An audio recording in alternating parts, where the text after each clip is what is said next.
औज़ुबिल्लाहिस्समीउल-अलीम मिनश्शैतानिर्रजीम बिस्मिल्लाहिर्रहमानिर्रहीम। साहिब, पाकिस्तान में एक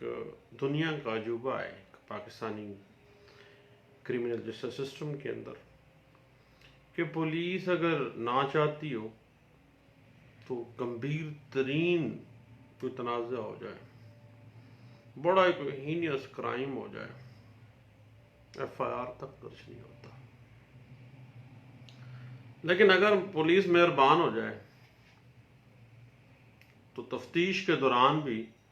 ज़रूरत के मुताबिक मदई मुस्तगीस जो भी है मुकदमे का, उसका सप्लीमेंट्री स्टेटमेंट लिख के उसका बयान लिखती है।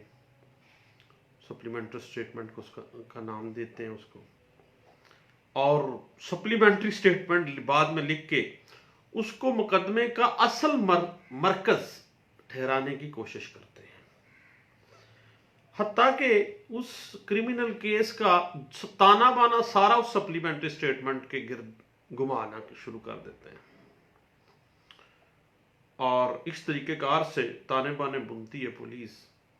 कि वो सप्लीमेंट्री स्टेटमेंट जो है वो FIR के लेवल पे उसको लेके जाने की कोशिश करती है, सारे लकूना को फिल करने की कोशिश करती है। अब एक बड़ी हैरत अंगेज बात आपको भी पता है कि सप्लीमेंट्री स्टेटमेंट के मुतालिक पाकिस्तानी एडमिनिस्ट्रेशन जस्टिस सिस्टम पता कि कोड ऑफ क्रिमिनल प्रोसीजर जो है 1898 उसके अंदर कोई शिक मौजूद नहीं है। ये स्टेटमेंट 161 की स्टेटमेंट को ही सप्लीमेंट्री स्टेटमेंट के तौर पे ले आते हैं। अब बात तो ये है, पुलिस बादशाह होती है इन्वेस्टिगेशन की, और ख़ास तौर पे पुलिस आर्डर 2002 के बाद तो इन्वेस्टिगेशन वैसे ही अलहदा से कर दी गई है, और सप्लीमेंट्री स्टेटमेंट के लिखने का जो असल मामला है वो तो यही है कि सप्लीमेंट्री स्टेटमेंट लिख के कोई मुस्बत नतीजा जो है अगर निकल सकता है तो देख लिया जाए। लेकिन हमारे यहाँ पाकिस्तान में आपको पता है कि मोस्टली नेगेटिव पर्पसेस के लिए सप्लीमेंट्री स्टेटमेंट को इस्तेमाल किया जाता है, और जड़ा जड़ा बेगुनाह बेचारा नहीं भी फंस रहा होता उसको फंसाने के लिए सप्लीमेंट्री स्टेटमेंट का जो सहारा लिया जाता है, उस बेगुनाह के खिलाफ घेरा तंग किया जाता है, फिर उस बेचारे की शामत हम देखते ही हैं। और हमारे यहाँ पुलिस का बस चले ना तो सप्लीमेंट्री स्टेटमेंट को FIR से ज़्यादा मुकद्दस सहीफ़ा, हमारे यहाँ मुकद्दस सहीफ़ा समझ बना लिया है ना जी। हालांकि FIR जो है या कंट्रोडिक्शन के लिए या कोलैबोरेशन के लिए आना है, लेकिन उसको सप्लीमेंट्री स्टेटमेंट के गिरती सारी तफ्तीश के ताने बाने बुनने की कोशिश की जाती है। हालांकि ऐसा करने वाली इस हकीकत को भूल बैठते हैं कि अदालत के अंदर जब मामला आता है ना तो सप्लीमेंट्री स्टेटमेंट को बड़ी एहतियात से परखा जाता है, लेकिन जब तक ये मरहला आता है ना तब तक वो मासूम बंदा जेल की इस्लाहों के पीछे जलीलो ख्वार हो चुका होता है, काफ़ी हद तक ना करदा गुनाह की सजा वो बेचारा भुगत चुका होता है। हाँ, अब जहाँ तक सप्लीमेंट्री स्टेटमेंट की रिप्रेजल ऑफ एविडेंस का मामला है ना, इस हवाले से सुप्रीम कोर्ट ऑफ पाकिस्तान की लैंडमार्क जजमेंट है 2008 SCMR पेज 6 वाज़ेह कर देती है कि सप्लीमेंट्री स्टेटमेंट की हैसियत सिर्फ एक स्टेटमेंट अंडर सेक्शन 161 CRPC की एक बयान है, 161 के बयान से आगे कुछ नहीं है। और 161 आपको पता है दौरान तफ्तीश पुलिस लिखती है, और हमारे यहाँ अक्सर ऐसे होता है कि पुलिस इतना मुकद्दस सहीफ़ा इसको बना के पेश कर देती है सप्लीमेंट्री स्टेटमेंट को कि सप्लीमेंट्री स्टेटमेंट के आगे FIR जो है ना उसकी अहमियत बड़ी छोटी सी लगनी शुरू हो जाती है। असल चीज़ ये सप्लीमेंट्री स्टेटमेंट है। हालांकि जो बुनियाद है वो तो FIR है, जिसके गिर्द ही क्रिमिनल जस्टिस सिस्टम का पूरा ढांचा घूमना है, पूरी इन्वेस्टिगेशन उसी के गिर्द जाननी है। याद रखिए साहिब के सप्लीमेंट्री स्टेटमेंट की जो एविडेंशियरी वैल्यू है ना,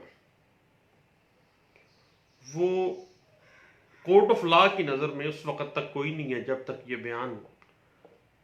जिस शख्स ने कलम बंद करवाया है ना, वो गवाह अपने इस बयान को अदालत के सामने साबित नहीं करता। पाकिस्तान की हायर कोर्ट्स ने हमेशा ही सप्लीमेंट्री स्टेटमेंट के हवाले से रिप्रेजल ऑफ एविडेंस को बड़ा ही माइन्यूटली परखने के लिए अदलिया को हमेशा से, और बात इस तरह से है कि अब बयान तो 161 का ही है, ना तो FIR के बराबर है और ना ही FIR का कोई मजीद हिस्सा है। इस हवाले से आपको पता है 2018 MLD पेज 136 जो है वो हमें कुछ गाइडलाइंस दे देती है। अब सप्लीमेंट्री स्टेटमेंट का जहां तक 161 के साथ कनेक्शन है, उस हवाले से आपको पता है कि 161 जो है मजमूआ ज़ाब्ते फौजदारी के तहत इन्वेस्टिगेशन का एक अहम स्टेज है, लेकिन उसको FIR की इक्वेलेंसी नहीं है और ना ही FIR में कुछ एडिशन के तौर पे सप्लीमेंट्री स्टेटमेंट को कभी कानून इस चीज़ को मानता है। इस हवाले से 2018 PCRLG पेज 1 जो है ये हमें कुछ गाइडलाइन से देती है। और आपको पता है कि सप्लीमेंट्री स्टेटमेंट जब भी कभी देखा जाए कि इसमें कुछ एडिशन किया गया है, कुछ डिलीशन किया गया है, कुछ वाकयात को तोड़ा मोड़ा गया है, तो फिर कानून इसको बहुत ही मान्यूटली लेगा, इस पर एतमाद नहीं किया जा सकता। अलबत्ता इसकी एविडेंशियरी वैल्यू 161 की स्टेटमेंट की इक्वलेंसी है, 154 की इक्वलेंसी नहीं है। इस हवाले से आपको पता है 2018 YLR पेज 340 हमें गाइडलाइन से देती है। अब बात इस तरह से है कि सप्लीमेंट्री स्टेटमेंट कलमबंद करने और उसको बुनियाद बनाकर उस क्रिमिनल केस की तमाम तर तफ्तीश और नतीजा इस बयान के मुताबिक ढालने के अमल को हमेशा से अदालतें कबूल नहीं करती और आला अदलिया हमेशा से इसको निगेट करना चाहती है और हमेशा इसको डिस्करेज करना चाहती है। और क्योंकि अदलिया हमेशा से चाहती है कि जो अच्छे हथकंडे हैं बाद में डिलीट, बाद में एडिशन करके, फैब्रिकेशन करके बेगुनाह लोगों को फंसाना, इससे लोगों को आज़ादी मिलनी चाहिए। लेकिन इसके बावजूद पुलिस जो है वो कुछ, चूँकि पाकिस्तान में बेलगाम है, इतना एहतसाब का निज़ाम नहीं है, इस वजह से पुलिस भी बेलगाम घोड़े की तरह एक्ट करती है और सप्लीमेंट्री स्टेटमेंट के ज़रिए जो है मुकदमात की कार्रवाई चलती रहती है।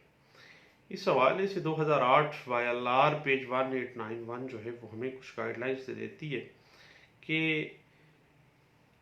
सप्लीमेंट्री स्टेटमेंट की बुनियाद पर अगर किसी शख्स को एक क्रिमिनल केस में उलझाया गया है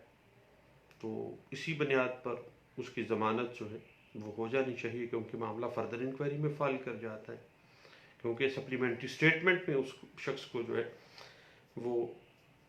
पुट किया गया है उस मुकदमे में। और सरकार की तरफ से वक्त जो बहालफत की सिवा तो आपको पता है कि कोई मैटर नहीं होता है, लेकिन ऐसा सच मामला इसी तरह ही है कि चूँकि इससे बड़ी फर्दर इंक्वायरी की ग्राउंड क्या हो सकती है कि सप्लीमेंट्री स्टेटमेंट के जरिए किसी बंदे को बीच में रख लिया गया है।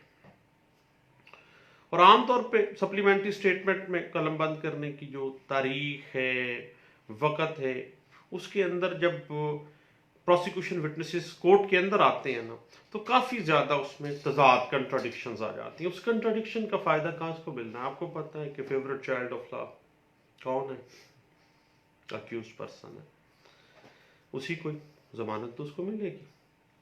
और अगर बाज़ औक़ात ऐसा होता है FIR के अंदर कोई स्पेसिफिक रोल नहीं दिया गया होता लेकिन बाद में सप्लीमेंट्री स्टेटमेंट के जरिए बंदे को बुक किया गया होता है। तो इस हवाले से 1994 SCMR पेज 1169 और 2005 SCMR page 1857, 2001 SCMR page 1745, 2002 SCMR page 233, 2003 SCMR page 1419 और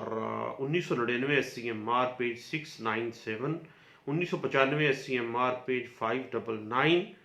और इसके अलावा जो है बुनियाद इसकी अगर देखना चाहें ना तो नदीमुल हक केस है 1985 SCMR पेज 510 में। इसको बड़े अच्छे अंदाज से सुप्रीम कोर्ट ऑफ पाकिस्तान ने इंटरप्रेट किया। और चांडियो केस है जी, इस हवाले से जो है सप्लीमेंट्री स्टेटमेंट की रिप्रेजल ऑफ एविडेंस के हवाले से, जिसमें चांडियो केस में जो रिपोर्टेड केस है ये वाज़ेह किया गया था कि ये FIR के इक्विवेलेंसीज को कोई हासिल नहीं होगी, बल्कि FIR का जो एडिशनल पेज भी इसको तस्वर नहीं किया जाएगा, बल्कि इसकी एविडेंशरी वैल्यू जो है वो 161 के बराबर ही होगी। और रिप्रेजल ऑफ एविडेंस में बड़ा मान्यूटली आपने देखना है इस बात को। और इस हवाले से 1986 SCMR पेज 720 जो है वो हमें इस हवाले से कुछ गाइडलाइंस भी दे देती है चांडियो केस के हवाले से। रिपोर्टेड जजमेंट है। तो ले दोस्तों, आज बैठे थे कुछ दोस्तों के दरमियान, तो सप्लीमेंट्री स्टेटमेंट पे ही एक मर्डर केस डिस्कशन जारी थी। अब मामला तो थोड़ा सा मजाकिया खेज बन जाता है सप्लीमेंट्री स्टेटमेंट में हमारे पाकिस्तान में, तो चूँकि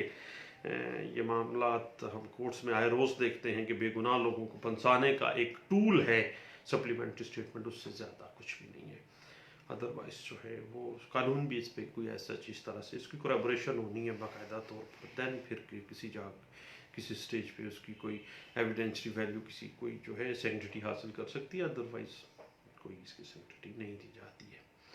ले दोस्तों, दुआओं में याद रखिएगा, दोबारा इंशाल्लाह मुलाकात होती रहेगी और